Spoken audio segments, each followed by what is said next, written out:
আজি সিংহ যুৱক প্ৰয়াত ললিত চন্দ্ৰ ৰাজখোৱাৰ ৩৫ সংখ্যক মৃত্যুবাৰ্ষিকী। জন্মস্থান ভগামুখস্থিত ললিত চন্দ্ৰ ৰাজখোৱা স্মৃতি ভৱনত অসম গণ পৰিষদৰ বিশেষ শ্ৰদ্ধাঞ্জলি অনুষ্ঠানত ললিত চন্দ্ৰ ৰাজখোৱাৰ পত্নী টিয়কৰ বিধায়িকা ৰেণুপমা ৰাজখোৱাও উপস্থিত থাকে।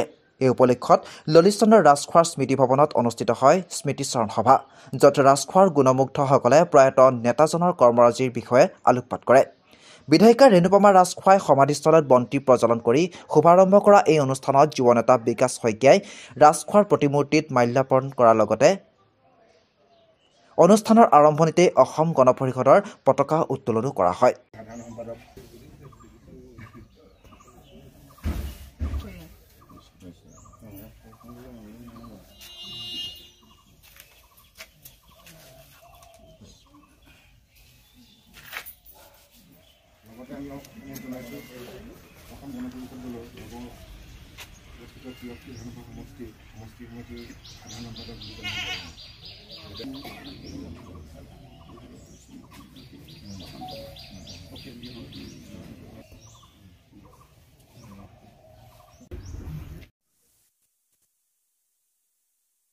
আজিৰ দিনটো আচলতে এটা অতি বেদনাদায়ক দিন।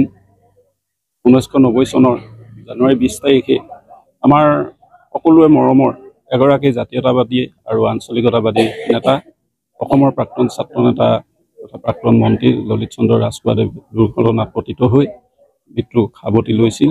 আৰু যোৱা ৩৫টা বছৰে আমি তেখেতক আজিৰ দিনটোত অতি শ্ৰদ্ধা আৰু গভীৰভাৱে আমি স্মৰণ কৰি আহিছোঁ।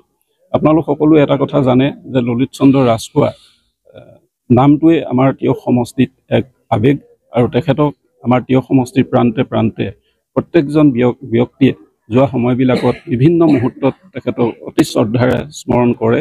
আৰু আমি অসম গণ পৰিষদ দলৰ এগৰাকী কৰ্মকৰ্তা হিচাপে আমিও প্ৰয়াত নেতাগৰাকীৰ যিসমূহ আধৰুৱা কাম, এই আধৰুৱা কামসমূহ আমি প্ৰত্যেক মুহূৰ্ততে যাতে আমি সফল ৰূপায়ণ কৰিব পাৰোঁ বা সফলভাৱে ৰাইজক সন্তুষ্টি দিব পৰাকৈ আমি ৰূপায়িত কৰিব পাৰোঁ, তাৰ বাবে আমি যি ধৰণে অগ্ৰসৰ হ'ব লাগে ঠিক তেনেধৰণে আমি অগ্ৰসৰ হোৱাৰ প্ৰয়াস কৰি আহিছোঁ। আৰু তিয়ক সমষ্টিবাসী ৰাইজেও ললিত চন্দ্ৰ ৰাজখোৱাদেৱৰ যি আদৰ্শ বা তেখেতৰ প্ৰতি যি আৱেগ, এই আৱেগক সন্মান জনাই এই যোৱা সময়বিলাকত আমাক সমষ্টিবাসীয়ে সহযোগ কৰি আহিছে। আৰু তাৰ বাবে আমি তিয়ক সমষ্টিবাসীকো ধন্যবাদ আৰু কৃতজ্ঞতা জনাইছোঁ। আৰু এটা কথা আমি প্ৰতিশ্ৰুতিবদ্ধ যে ললিত চন্দ্ৰ ৰাজখোৱাদেৱৰ যি আধৰুৱা কাম, এই কামখিনি আমি যাতে অনাগত দিনবিলাকতো ৰূপায়িত কৰি যাব পাৰোঁ, তেখেতৰ সপোন যাতে আমি বাস্তৱত ৰূপায়ণ কৰিব পাৰোঁ, তাৰ বাবে আমি সকলোখিনি প্ৰতিশ্ৰুতিবদ্ধ।